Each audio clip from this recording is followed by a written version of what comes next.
Number 6 is going to involve compass bearing. And so just to start us off, compass, anytime you see the word compass, bearing, or the word heading, you're using this system where north represents 0 degrees, or 360 if you go all the way around, and it goes clockwise to east, which is 90, south, which is 180, west, 270, and again, 360 would be back to north. Notice that the north, northeast just means it's between north and northeast, and northeast means it's between north and east. East, what normally would be your x and y axis are called, we'll call them poles, and you always list the pole first. For example, this is E, which means east, northeast. You'd start with the pole first.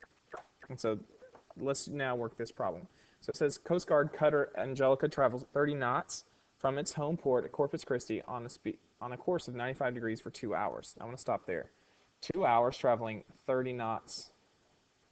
Okay, so if I took my 30 knots and I traveled on that for 2 hours, that would equal a distance of 60, whatever the knots would work its way out to. So that's its distance here. And then it says it's the same thing, changing course for 185 degrees for 2 hours. So it's the same distance again. This is now 60. Now let's solve. It wants to know what's the distance from Corpus Christi to the boat. So if we were going to have a straight path, do this all over again with a straight path, how far would we need to travel and at what angle? And so here's where I'm going to start. This is 95 degrees here. And so if we continued on this path, from vertical, it's 95 degrees. From the north, it's 95 degrees. We know this would be 95 there. What's the difference between 95 and 185? Answer is 90. So if that's 90 there, this is also 90. So this is a right triangle. And not only that, because these two lengths are the same, these two side lengths must be congruent to one another. So if that's 90, then there's 90 degrees to be split between these two. These are 45 degrees each. Now you might remember this from lesson 4.1.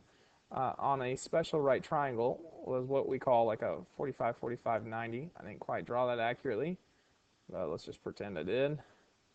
On a 45, 45, 90, you always have this setup where the side length, since the angle is the same, side lengths would be equal to each other, and the hypotenuse is x times the square root of 2. That mathematically will always be the case. No matter what these are, the side lengths, the hypotenuse would be the side length times the square root of 2.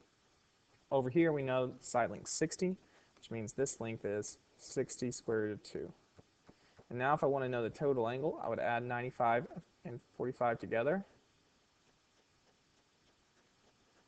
and I get 140 degrees. That means I would travel 60 square root of 2 knots at 140 degrees from the north. And this is key. When I say from the north, I'm not talking about from the x-axis anymore. Or another way you say this is on a bearing of 140 degrees. This right here would be our answer. All this across.